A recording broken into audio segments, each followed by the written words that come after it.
Hey, hey, time for another exciting toast game. We're all super stoked. I know I'm super stoked. I'll sit down here with my worthy adversary, and it's none other than my actual son, Clay, who's the current Alabama Coast State champion. He became that in second grade, and now he's in third grade, and we are both focusing. We're going today for the skewering belt, the awesome line belt, and everybody loves it. First thing we do, make sure the white queen is always on D1. That's a white queen, and it's on D1. Next, we do the pawn draw. We've already done that, and he is black. And finally, we, of course, shake hands to begin. And once the handshake occurs, the clock starts. I kick myself some awesome music, and off we go into the wild blue yonder. As we're both instantly attacking, like we mean it. We're hitting the clocks. We're getting majorly developed in this situation. I'm actually going to fianchetto here. I had to think about it for a minute. He's developing his major pieces. I'm also developing mine. And we're instantly coming over to try to take control of these diagonals. In fact, I'm going to go ahead right now and begin a double fianchetto. Class, repeat after me, fianchetto. Right, fianchetto is the awesome move that does allow you to do things like this right here. You come in and suddenly the bishop takes a masterful attack on that diagonal. We'll see what happens. Now that forces me back into kind of the position. Let's check and see if there's anything cool to be done here. And the answer is there is an awesomely cool move here, but I have to be careful. If I take him and he takes me back, then with the bishop, then he's going to have an attack on me. So I do have to put myself back in position. But I thought about all that, and we continue to attack. I'm at 926. He's at 937. He's moving up to attack some more, and I'm instantly going to get my queen out. I'm actually following the golden rule here. All my major pieces are coming out at the same time. Let's see what we have. He's backing off, and now he has an awesome attack right here on this square, which makes me want to play some serious defense right here. It actually makes me want to just go ahead and crank the pawn to here, but that actually would not work. Yeah, we'll go for it. I'm going to crank it up. I'm trying to take possession of the center right now. Notice I have two defenders on the E5 pawn. He has two attackers on it. And so this could be highly entertaining as we continue the process. And here we go. Continuing to battle for the center. Check and see what's going to happen. He captures me there. I capture him back. Still we're in the same position, but now suddenly the D file is my file, not his. And he's going to have to play a little defense on it. He is stabilizing the board. He's realizing the danger, and there's great danger.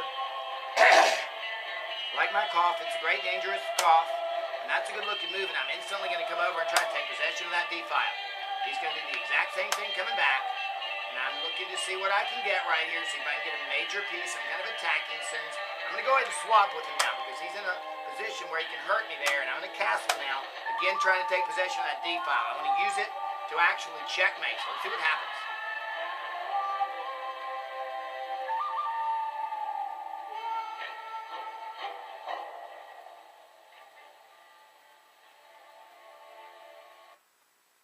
The music is over, the game continues, and now we're into some of the highest level chess you can get into. He's thinking, I'm thinking, he's trying very, very hard to win this game, and so am I. Let's check and see what's happening. I'm particularly kind of frustrated about the fact that I'm not going to be able to do one thing that I really want to do to him right now. I just figured out how to do it. And it took quite a bit of decoding, and I knew he wanted to go there, and that's what I wanted to do the whole time. Took me a minute, and now I'm going to be able to get him off that diagonal. And then my rook's going to take possession of the D file. It's all about repositioning him, getting him all stuck in one position. That was actually a very, very good move on his part because he's clogging me up really badly. As I come over here, notice my bishop attacks along the diagonal, but I'm not in a position that I can actually win as much as I want to win in this case. So let's see what happens. His bishops are also clogged up really badly. This is the highest level chess. I usually show you beginner's chess, but today we just made the decision that we're going to show you this chess right here. And notice he comes over, and that does open up his bishop. That was a discovered attack, where his bishop now comes and tries to take possession of the center right here. But notice I do protect that knight, but I'm real careful that I need to move the knight very, very soon. But before I do that, I'm going to move my rook over into this position first, and then I'll move my knight. Let's see what we got. We're both stabilizing the board. He's moving up. I'm not 100% sure I would have done that. Checking it. If he takes me back, I'm just going to go ahead and bust him up. Notice he has no real good castle in the long run. And I'm going to come in and I'm going to go ahead and I'm going to take him. He's taking me back in this situation. He's saying the word adjust, and I'm now coming in for the serious visitation right now. Checking to see the best attack that I could possibly have. And I do have several very strong attacks right now. And I'm checking and doing the math to make sure he doesn't have any strong attacks. And that's the move I want to make. It's an awesome fork that attacks an unprotected knight and a seriously undermanned knight right there. And he does not have a move that will save both knights. But he's going to sit here and try to decode it. He's actually going to reverse this on me if he can. Now, I'm going to stop talking because everything I say helps him. And he's already got one state co-championship and he don't need my help. So that's his answer back to capture. And I'm not sure that actually saved anything at all for him. I'm looking to see how that actually helped. And I'm just going to come and take him back. But notice I didn't do it fast. I thought about it. I stabilized the board. And now he's here, still in a position where he has a double. My fianchetto I made right off the bat is going to really make him pay. And so he moves up. So he is conceding the free knight to me right now. And I'm checking to see if I can actually save the day here, or if there's a better move than taking the knight. And the answer is no. I'll just take the knight. If he takes me back, I will instantly come over and I'll be up a knight, and he'll be proportionally farther down. And you'll see what happens. He has made the decision to take me back. I take his queen. He now stabilizes the board. Now I check and see what's going on here, and we can both see that he's in some pretty big trouble right here, because I can now come in and do this awesome X-ray, which is last week's lesson, and it puts him in a position where he's got to do something with his king and move it. And I'm forcing a swap some more. I'll take his rule. All that did was create a swap out, but it's the kind of swap out that ultimately there may not be any way to get out of. Now I'm checking to see if there is any kind of trap, and there is a trap, kids. That knight has no legal move out, and if I move like that, I gain the knight. Notice I've already done the math. He can't move there, he can't move there, he can't move there, he can't move there. There's no way for him to get out. I did all the math before I made the move, and he had reached for it, knew he had to move it. Now he knows he can't move it. He's going to take the pawn because it's the most logical thing for him to do to get at least get 1 point out of it, but he realizes that he is crashing and burning at this point, because I have 2 bishops to his nothing, and I'm going to be able to escort my pieces at top speed down the field. From this point on, the game is about promotion. He knows it. I know it. You can't see him off camera, but he is rubbing his brow very carefully right now. He's not happy. And I have got 7 minutes and 26 seconds remaining. He's continuing to attack up. Now he's trying to get an attack on me, and immediately it makes me want to defend, but I'm going to take the free pawn. He's going to move up, and that makes me instantly move to right there. So I can stop his attack. I'll just move in. Let's actually move to this spot right here. That way I can easily come over and take him whenever I want, such as right now, and he can't save that pawn. And so I'm basically trying to escort my pawns over at top speed. I'm going to come up and take that pawn, and I'm going to make sure that he's not able to get in. Notice at this point, he cannot make himself into this entire structure. I've already done the math on it. He can move his pawn there, but his king can't do any good at all. So my king's just going to come up and escort these pawns in that direction.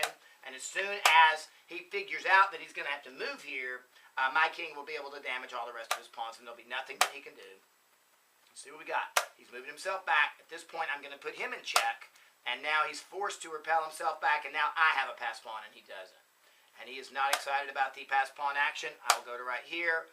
Notice it's a discovered attack on his pawn. His pawn's going to have to die here. There's no save for the pawn.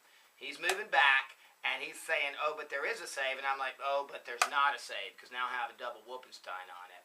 And he knows that if he gets down here, I'm going to cram his pawns up. So I'm not going to swap with him. I'm just going to force a kind of stalemating action. Now he's coming in right there trying to threaten some action. I'm going to come in and cleverly take him with the bishop. Now he's moving up. He did just remove the defender, which is very clever, because notice that if I take him, he'll take my pawn back. But I can remove the defender and reverse that on him by simply putting him in check right here. And he has to then put himself back, and I'm going to get the pawn for free. And so while he did a clever move, I did yet even a more clever move, and he hates the fact he has to move back, but he does, and I will now take this pawn. And notice that in this situation, I'm going to move up, constantly escorting this pawn at top speed, getting ready for my queen to come. He's getting clever over there, trying to cause a stalemating action. I'm going to ignore it all. I'm going to promote the queen. He's going to come in like that, and I'm going to go ahead and seal him right now and make sure that he does not have a chance to get a stalemate or a mate or anything. I'm going to put him in check, and I'm never going to let him out of check. He's moving up to there, but notice I can maintain the checking action by simply coming to there. I don't care he has to attack my bishop. I'm going to come in with a splattering action.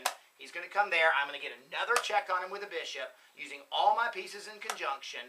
That's a good-looking move. I'm checking to see if I can get another check on him here in a way that makes some sense, and that's the most efficient check right there. And I'm slicing across, and notice that at this point I can actually come in with a splatter, taking his pawn, He moves back. I can splatter again, and the bishop continues to protect. I will attack him again with the bishop. And notice in this situation, I can come in with yet another bishop, and that is checkmate. He immediately recognizes it and agrees. And at 4 minutes and 19 seconds, this game is over. That is how you play the highest level chess in the land. Good job.